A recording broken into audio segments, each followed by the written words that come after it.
Another early morning session is now in the books.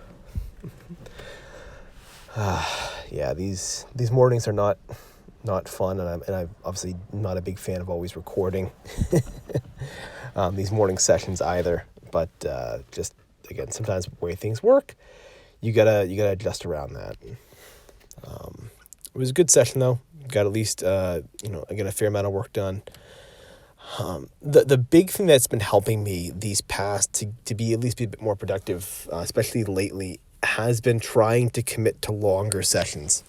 I think it was last month sometime, or maybe it was back in January, I can't remember, but I had spoken about how I needed to get to that next level, how that next level basically, it involved me doing something different, and I spent a while trying to figure out what it was, and eventually what it occurred to me was the next level was making my sessions longer sessions. It's great. It's great to write every day. It's great to show up every day and to crank stuff out.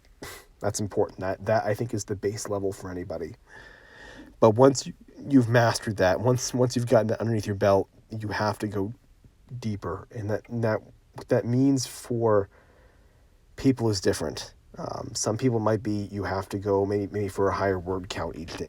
For others, it's going to be kind of like me, spending more time at the keyboard in that sort of quiet solitude where you can do that deep work just for a longer period of time.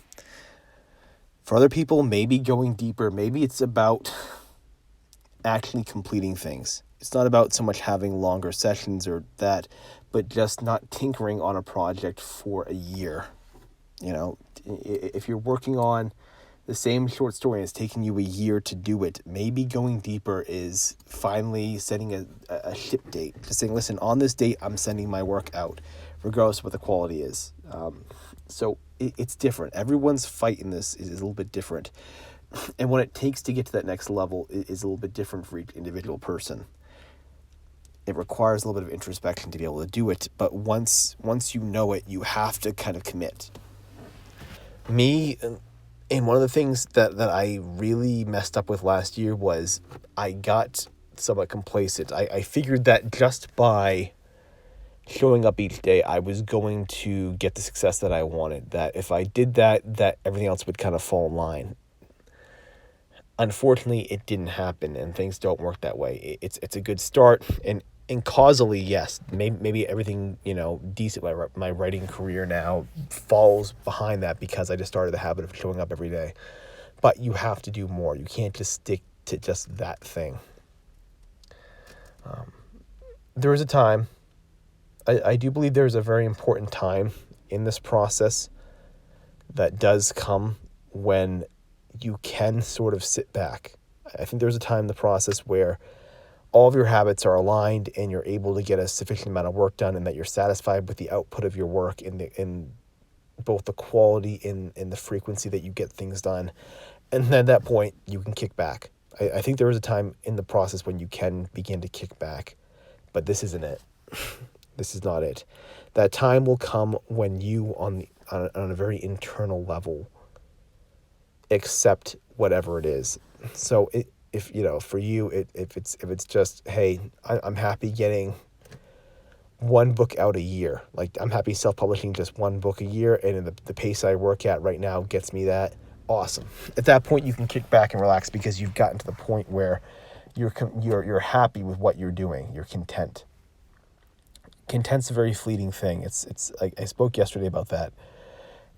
Most writers will never ever say they're content. Most writers never ever ever vocalize anything about contentment or being happy. It's always my work is terrible. I'm not a real writer. I haven't gotten the success that I want yet. What have you? It's always something to complain about. Always something to aim for.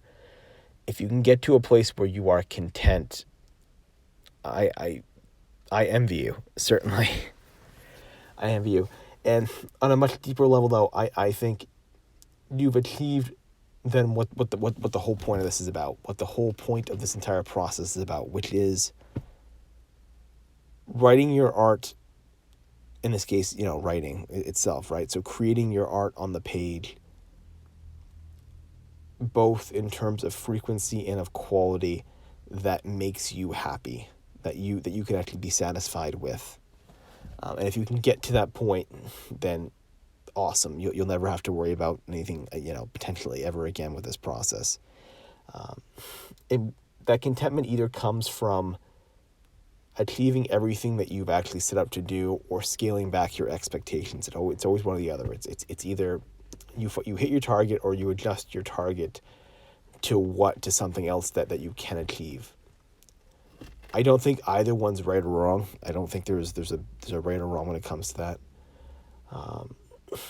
There's a people's values change, they grow, they change.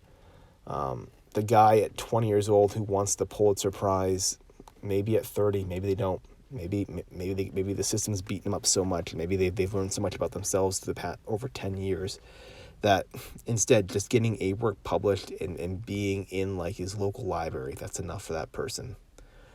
Maybe for them, maybe they still want that Pulitzer. Maybe they still want that award, and they keep marching towards it. People's change, your goals adjust, and you never want to come from a place of defeat. You never want to adjust your goals and your course in what you're aiming at. You don't want it to be out of defeat, out of some irrational emotion. You want it to come from a very grounded and very wise place. And recognizing where you're coming from, recognizing that these actions, these choices that you're making are coming from that place of grounded strength and of a place of wisdom, and not a place of emotionality. It's hard. It's very, very difficult. And at certain times, you may never ever be able to really tell the difference until you look back on it. But if you can get to that place where you can look at things on an emotional level and on a grounded level and recognize the difference and make choices based upon that, I think you'll ultimately end up much better off than if you just make impulsive decisions and make impulsive choices and make choices that are based around ego and emotion and not ones of greater wisdom.